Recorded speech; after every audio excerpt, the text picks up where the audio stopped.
Could you talk to me a little bit about how mobile health plays into HRSA? Is it something that you support, and how do you support it? Absolutely. So we see mobile health as a really great innovation that can really help reach out to populations, especially the underserved and vulnerable communities that HRSA serves. Most people have a cell phone in America. Even those who are homeless and migrant workers actually do have a phone. So that's a real way to reach out to them, even if they don't have a home-based computer or internet access. It's also a great resource in that more than 50% of the population now has a smartphone.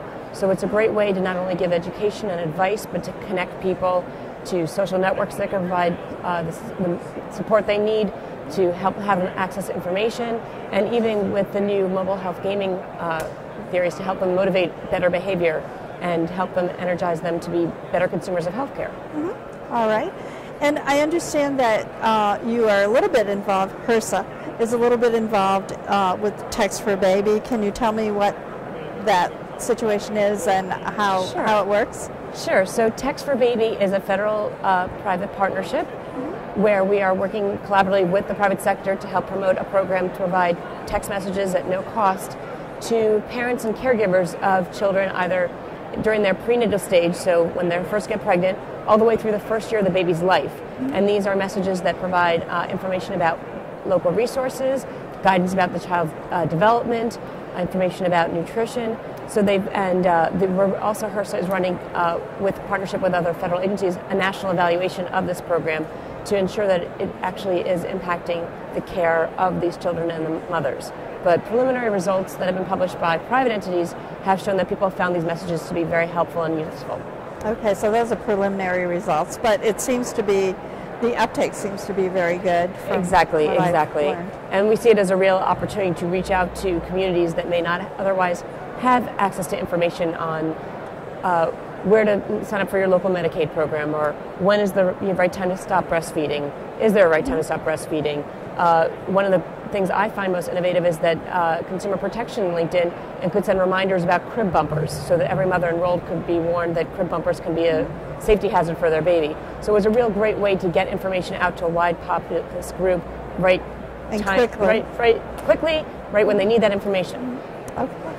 So I understand that you are, I forget the name of your office, but you're the director of an office that oversees healthcare IT. Yes, so within HRSA, I oversee the Office of Health, IT, and Quality. Okay, and what does that entail? So our focus is on really how do we use technology to enhance quality and healthcare outcomes. So technology in and of itself is not enough. It's really an enabling device to help improve access to healthcare and improve healthcare outcomes for the populations we serve and the nation as a whole. Okay. And I don't know if you've had a chance to look around the show floor, but I'm wondering if you have. What has struck you the most? Has anything really made you go oh wow? Well, I've actually really enjoyed the gaming apps. Oh, yes. I really think that there's a lot of opportunity to move from, there's so much information out there and people don't know where to find it. But if you could find an extrinsic factor that motivates people to change their behavior, I think that really speaks volumes. So while people are seeking information they can find on the internet, they may know, for example, they need to eat better, but if there's a game that motivates children to eat better because it gets more points, it affects them. Oh yes, you like to see those points, right?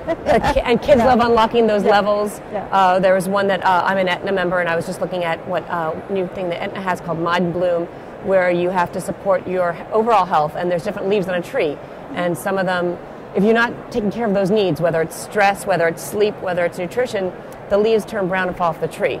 So it's really got this motivation for you to keep your tree beautiful and blossoming, but also helps you balance your life and think about all the different factors that go into a healthy work-life balance. Yeah, that's very clever.